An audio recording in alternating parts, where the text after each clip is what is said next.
Sampai kapan negara ini akan jadi benar? Hukum dipermainkan. Masa hukum kita bukan berdasarkan undang-undang, tapi berdasarkan pesanan. Koordinasi, pakai pasal koordinasi dengan delik pengkondisian unsur pidana kong kali kong. Bagaimana mungkin negara ini akan bisa? Lihat ini semua ya, ini panggilan dan putusan, pertimbangan putusan akan saya robek. Percuma juga. Kenapa? Negara kita tidak menganut hukum yang benar, tidak sesuai dengan apa? Konstitusi. Lihatlah, jaksa mempermainkan perkara, jaksa mempermainkan masyarakat. Ini saya robek nih panggilannya jaksa. Ya, saya pikir saya takut, saya tidak takut. Tidak ada lagi yang saya takut ini. Saya akan hadapi dengan taruhan nyawa. Siapkan hukum tembak dan peti jenazah kalau mau kriminalisasi saya, karena saya pasti akan melawan. Sebagai putra Tamalaki, saya siap untuk melawan terus. Ingat, bagi saya sudah cukup saya dipermainkan selama ini. Lihat, bagaimana mungkin hakim bisa dipesan putusannya? Bagaimana mungkin hakim yang digaji oleh negara pakai uang rakyat bisa-bisanya hanya bisa menipu masyarakat? Ya, di mana? Bagaimana dengan pasal yang sudah diatur oleh Undang-Undang Kekuasaan Kehakiman? Tidak berdasarkan KUHP, tidak berdasarkan dengan KUHP pidana. Ya, selalu mereka hanya menggunakan kewenangan. Ingat, kewenangan itu diatur pada pasal 51 ayat 1 KUHP pidana. Yang tidak melakukan perintah jabatan yang sama, maka pasal 51 ayat 2. Ini saya Guntur Larema, aktivis menggiat hukum pejuang kebenaran. Dari mimbar Mahkamah Kebenaran saya siap bertanggung jawab. Ya, harusnya jaksa agung itu membinasakan sesuatu dan binasakan jasa-jasa nakal. Jadi setiap kali ini negara hukum. Negara hukum itu adalah negara ketika semua orang dianggap bajingan. Kan itu buruknya kan? Kacau kan? Saya ulangi ya, negara hukum itu adalah negara ketika semua orang dianggap bajingan. Ini memang itu yang terjadi. Nanti ada doktrin equality before the law, semua orang sama di depan hukum. Padahal prinsip equality before the law bukan semua orang sama di depan hukum, tetapi hukum harus sama diakses oleh orang yang berbeda. Orangnya memang berbeda. Tentu kedudukan saya sebagai orang negara berbeda dengan yang punya pulau reklamasi. Dia punya status lebih tinggi, maka dia nggak sama dengan saya, nggak ada soal. Tetapi akses saya ke hukum harus sama itu. Jadi akses yang harus sama, bukan orang yang harus jadi sama. Nggak ada kita semua dipukul rata oleh hukum, nggak. Hukum harus bisa diakses dengan cara yang sama oleh orang yang berbeda. Itu namanya equality before the law. Itu hal yang simpel, yang kadang-kala salah diucapkan oleh politisi, karena memang cuma mau gagah-gagahan equality before the law. Ini ngerti apa enggak itu poin itu? Jadi demokrasi itu artinya kita berbeda, tapi kita punya akses yang sama terhadap hukum. Itu namanya equality before the law. Itu kata John Locke begitu. Jadi orang yang cuma ngutip-ngutip phrasing itu dia nggak ngerti. Di penjelasan Pak Setio tadi jelas banget keterlibatan dia sudah diketahui dari pas OTT. Kenapa baru sudah 5 tahun dia ditetapkan sebagai tersangka? Terus sebelumnya Pak, kalau menurut kami ini adalah intimidasi dari Ketua Umum PDIP Megawati Soekarno Putri yang bilang kalau Hasto ditahan atau ditangkap oleh KPK dia akan datang ke sini. Bagaimana KPK menanggapi itu dan apakah KPK melihat itu bagian dari intimidasi dari Ketua Umum PDIP tersebut? Terus yang ketiga, kalau dari penjelasan Pak Setio tadi berarti sudah sangat rinci keterlibatan Hasto. Nah, seharusnya kasus ini udah lama, kapan Hasto bakal ditahan? Karena terlihat sangat rinci gitu perkara ini. Ya baik, pertama kenapa baru sekarang? Ya, jadi kalau rekan-rekan melihat gitu, kasus ini kan sejak 2019 sudah ditangani. Gitu. Tapi kemudian baru sekarang. Ini karena kecukupan alat buktinya. Gitu. Tadi sebagaimana sudah saya jelaskan di awal, penyidik lebih yakin.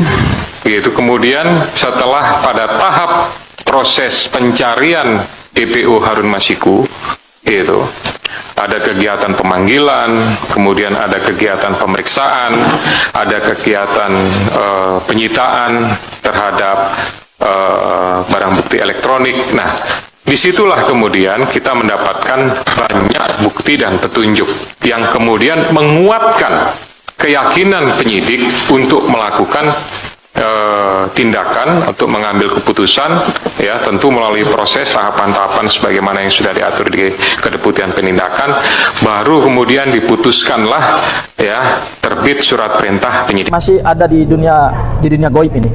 Ya, di dunia goib ini. Ya, kami mengatakan ini ijazah masih ada dalam dunia goib karena memang dari usaha yang dilakukan oleh pemohon selaku kuasa hukum kami ini kan sudah menggugat banyak sekali instansi terkait gitu ya. KPU kemarin digugat ya. Kemudian juga hari ini kami menggugat pemerintah Provinsi DKI. Dalam waktu dekat kami juga akan Halo Politik, kembali lagi bersama saya di channel ini. Teman-teman, kita sudah menyaksikan bersama bagaimana cuplikan video yang sangat menarik. Dan tentunya teman-teman, sebelum kita pada lebih dalam isu panas hari ini, jangan lupa untuk berikan komentar dan subscribe channel ini agar teman-teman tidak ketinggalan informasi menarik yang kita sampaikan. Teman-teman, di cuplikan video yang sudah kita saksikan, ada beberapa tanggapan-tanggapan netizen terkait isu polemik ini, dan mari kita kawal bersama teman-teman sehingga kita tahu apa-apa saja isi hati dari teman-teman kita ini. Teman-teman, di sini disampaikan oleh Miran Amir, penipu mana berani hadir. Teman-teman, disampaikan oleh Yuni Napi Tupulu, Pak Hakim, jangan jalanlah yang seadil-adilnya. Teman-teman, disampaikan oleh Rubino, mantap Bapak Hakim, semangat. Teman-teman, di sini juga Resi juga berkomentar, hati-hati yang bersuara keras dan jujur. Disiram air keras, semoga Tuhan melindungi aparat hakim yang jujur. Teman-teman, kita lanjut. Di sini disampaikan oleh Cicos, Indonesia akan makmur, rakyatnya nggak ada yang gaduh kalau ijazahnya asli. Teman-teman, disampaikan oleh Titi Nurhayati, luar biasa hakim ini jujur. Pak Wiwi nggak pernah hadir, nggak menghormati pengadilan. Teman-teman, disampaikan oleh Rahmat dan Madam, terima kasih Pak Hakim, kebenaran harus ditegakkan. Teman-teman, disampaikan oleh Alif, wow, hakim jujur, rakyat senang. Teman-teman, disampaikan oleh teman kita Takolala, bagus Bapak ke hebat, maju terus demi kebenaran Pak. Disampaikan oleh Bakwan Mendo, kapan ya negara punya hakim dan jaksa yang independen, gagah, berani demi membela keadilan dan kebenaran. Teman-teman, teman kita Drive, satu Medan juga berkomentar, ini hakim yang agung dan mulia, semoga Allah Subhanahu wa Ta'ala memberi hikmat dan besar untuk hakim dan jaksa, benar-benar wakil Tuhan di muka bumi ini. Teman-teman, kita lanjut. Di sini disampaikan oleh teman kita Asek Proyek, kalau benar begitu, baru hakim pengadilan, bukan hakim termul, semoga benar. Teman-teman, teman kita Ogie Yevi juga berkomentar, ini baru hakim yang sumpahnya asli. Biar hakim yang palsu segera diazab, sehat selalu, dilindungi Allah Subhanahu wa Ta'ala Bapak Hakim ini. Teman-teman, teman kita Simple Man juga berkomentar, demi marwah keadilan di negeri ini, kepada hakim dan penegak hukum lainnya, tolong haramkanlah uang Mulyono, berjalan tegak lurus demi kebenaran dan keadilan. Semoga dengan kejujuran negeri ini akan diselamatkan dari tangan-tangan kotor dan manusia rakus. Teman-teman, disampaikan oleh teman kita Abdur Rofki, mantap Pak Hakim. Aku sampai merinding dan berlinang ini, semoga Pak Hakim diberi keberhakan dan juga berjuang kebenaran. Teman-teman, disampaikan oleh Eli Sinaga, gampang banget bilang orang masuk penjara, omong kosong.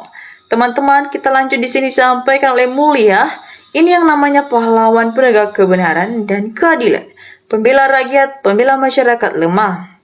Teman-teman, di sini juga Wijaya berkomentar, perlu diberi jempol buat si bapak yang tegas. Teman-teman, disampaikan oleh Rizal Pangkas, hakim di NKRI harus bermartabat seperti ini, maka hakim yang lain juga harus dihakimi. Teman-teman, kita lanjut. Di sini disampaikan oleh Erwin Romansa, hakim-hakim di negeri ini sudah tidak bisa dipercaya, lebih baik kita menghakimi mereka. Ya teman-teman, Nur Dewi juga berkomentar, harusnya Jokowi sudah dipenjara.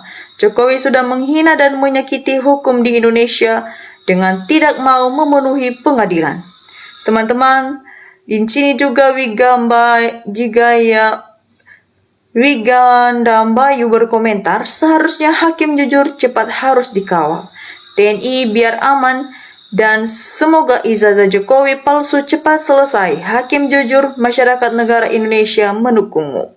Teman-teman, Asep Proyek juga berkomentar, kalau benar begitu, hakim itu pasti menerka selama dunia akhirat.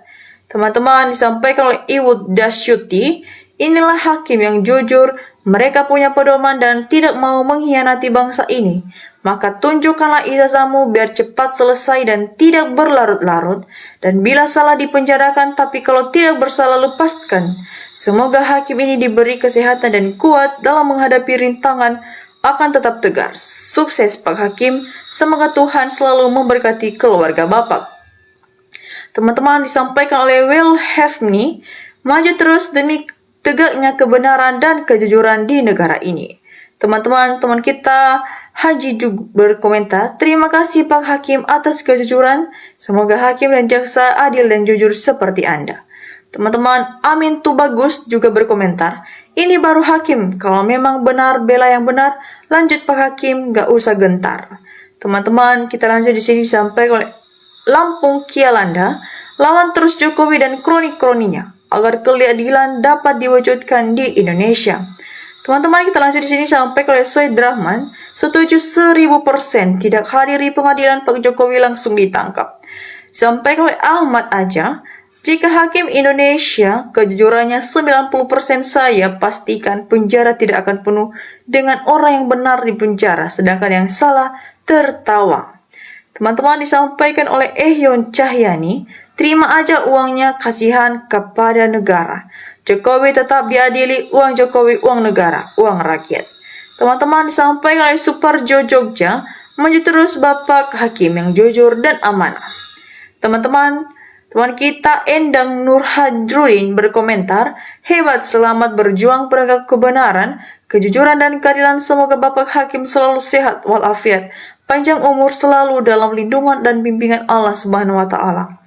Teman-teman, kita lanjut di sini sampai oleh Goto Subjektif, dinalar dengan akal sehat dan gak hadiri pengadilan itulah yang takut. Teman-teman, bagaimana menurut kalian dari tanggapan-tanggapan teman-teman kita? Jangan lupa untuk berikan opini cerdas kalian di bawah dan subscribe channel ini teman-teman, serta bagikan agar banyak teman-teman kita lain yang mengerti dan melihat akan isu politik yang sedang terjadi di Indonesia. Dan terima kasih teman-teman telah menyaksikan video ini sampai akhir. Salam NKRI.